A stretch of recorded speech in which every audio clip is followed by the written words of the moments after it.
नमस्कार. जसं तुम्हाला माहितीच आहे, की सोमवारी महाराष्ट्रीयन बेंदूर आहे, तर तो आमचा बेंदूर आहे. आता आमचा म्हणण्याच्या पाठीमागे उद्देश हा आहे, की काही लोकं कर्नाटकी बेंदूर साजरा करतात, तर काही लोकं महाराष्ट्रीयन बेंदूर साजरा करतात. तर आम्ही महाराष्ट्रीयन बेंदूर साजरा करतो. तर त्याच्यासाठी काही घरात पदार्थ बनवले जातात, जशा करंज्या बनवल्या जातात, गोड चकल्या बनवल्या जातात, तिखट चकल्या बनवल्या जातात. तर त्याच्यातीलच एक पदार्थ गोड चकल्या, ज्या बैलांच्या शिंगामध्ये घातल्या जातात, तर त्या मी आता बनवतेय. चला मग तुम्हाला दाखवते मी. इथे मी पाण्यामध्ये गूळ भिजत घातलाय. तर काही लोकं असंही करतात, की गरम पाणी घेऊन त्याच्यामध्ये गूळ वितळस तोपर्यंत फक्त पाक नाही बनवून घेत. फक्त वितळेस तोपर्यंत त्याच्यामध्ये गूळ वितळवून घेतात आणि नंतर ते थंड झाल्यानंतर गव्हाच्या पिठामध्ये ते पाणी मिक्स करून त्याचं बनवतात. पण मी आता याला भिजत घातलाय. 1 तास किंवा अर्धा तासात हे गूळ वितळून जाईल. त्यानंतर मी माझ्या चकल्या करायला घेणार आहे.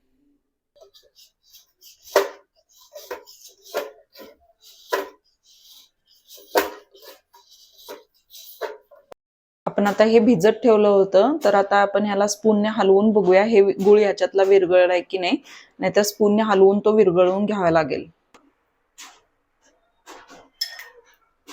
गूळ विरघळलाय, थोडासा राहिलाय शिल्लक, तो आपण स्पूनने हलवल्यानंतर पूर्ण विरघळून जाईल.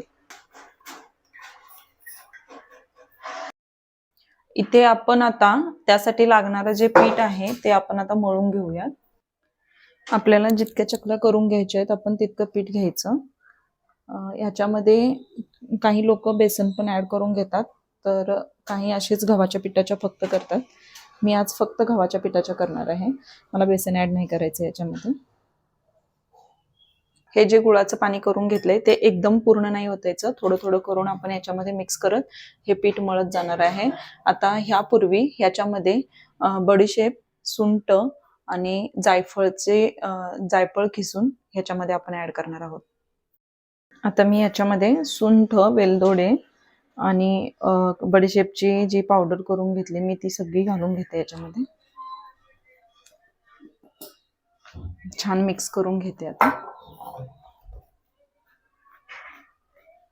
आणि थोडं थोडं करून याच्यामध्ये पाणी ऍड करत जायचं. जे गुळाचं पाणी आपण तयार करून घेतलं होतं ते थोडं थोडं करत आपण आता ह्याच्यामध्ये ऍड करणार आहोत.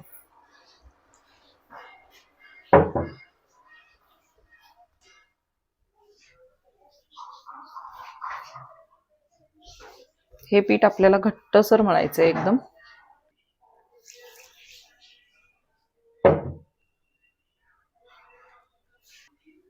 पूर्णपणे चांगलं पीठ मळून झाल्यानंतर त्याला आपण थोडा वेळ भिजत सुद्धा ठेवणार आहोत. गुळाचं थोडं थोडं पाणी ऍड करत मी हा गोळा मळून घेतलेला आहे. ते संपूर्ण पाणी लागलं, त्याच्यामधलं फक्त इतकं पाणी शिल्लक आहे, बाकी पूर्ण पाणी लागलेलं आहे. त्याच्यासाठी हा पूर्ण गोळा मळून घ्यायचा छान. हा चांगला मळून झाल्यानंतर 5-10 मिनिटासाठी रेस्टसाठी ठेवून द्यायचा.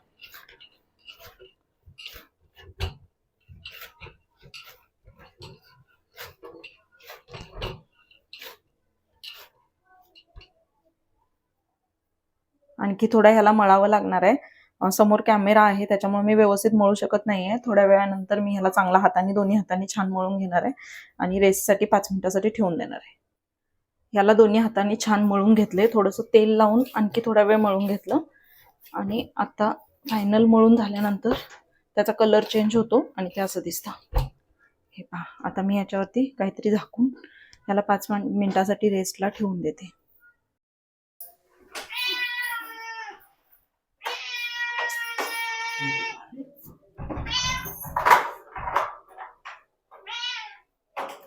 हाय बा.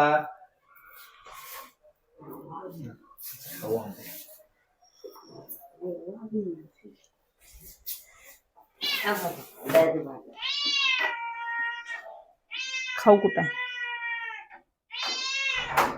शिवा खाऊ कुठे आहे बघ बघ बघ.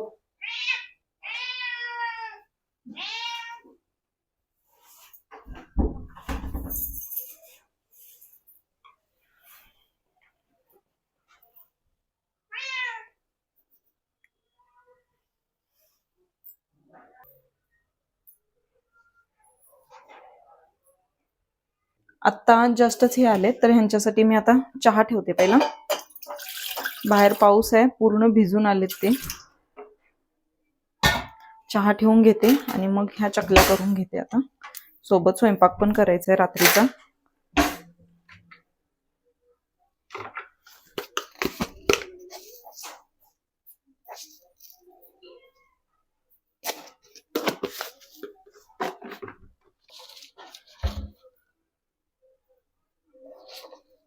हा गवती चहा आहे. मी असा ह्याची मिक्सीला थोडे बारीक करून ठेवते आणि प्रत्येक वेळेस चहाच्या ह्याच्यामध्ये उकळल्यानंतर उकळायला घालून देते त्याच्यामध्ये.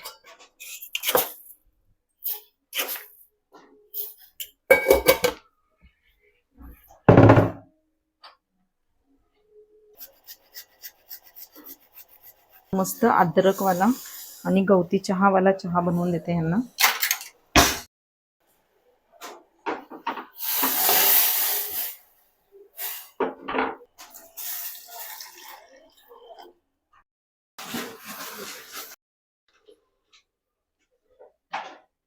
चहा देते ना.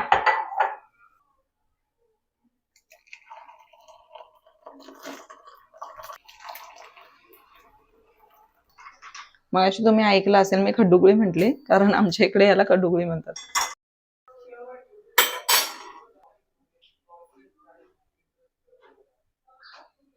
इतकी जाडी ठेवायची याची. याच्यापेक्षा जाड ठेवलं तर आतून पीठ कच्चं राहतं. आता हा इतक्या जाडीमध्ये याला छान आता असं बनवून घ्यायचं.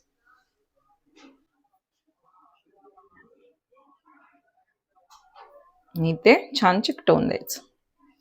हे पहा, अशाच पद्धतीनं मी आणखी बाकीचे उरलेले ही सगळे करून घेणार आहे. आता ते सगळे नाही दाखवत, तळायच्या वेळेस मी परत हे करते.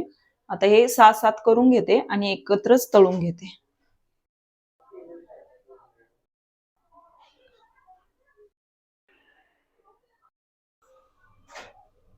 मी तेलात थोडंसं पीठ टाकून बघते.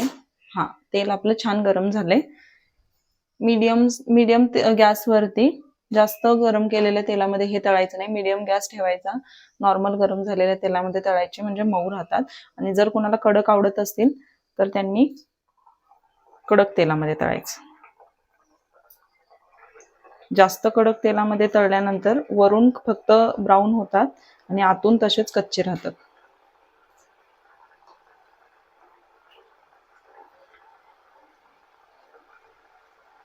ज्यावेळेस ते तळून पूर्णपणे वरती येतील त्याच्याच नंतर त्याला चमचानं पलटी मारायची. तोपर्यंत त्याला चमचा लावायचा नाही, नाहीतर ते तेलामध्ये सुटतात. हे सगळे वरती आलेत. आता मी याला पलटी मारते.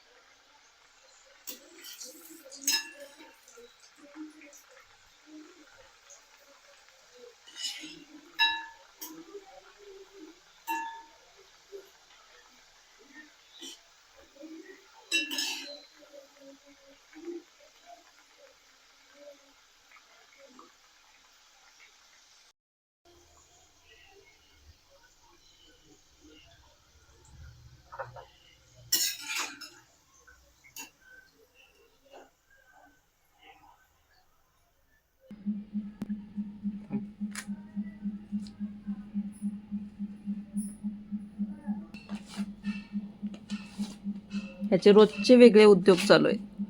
कधी चेअर फाडायची, कधी बॉक्स फाडायचे, आता कागदाचे तुकडेच चालू केलेत. जे मिळेल ते फाडण्याशिवाय ह्याच्याकडे दुसरा ऑप्शनच नसतोय.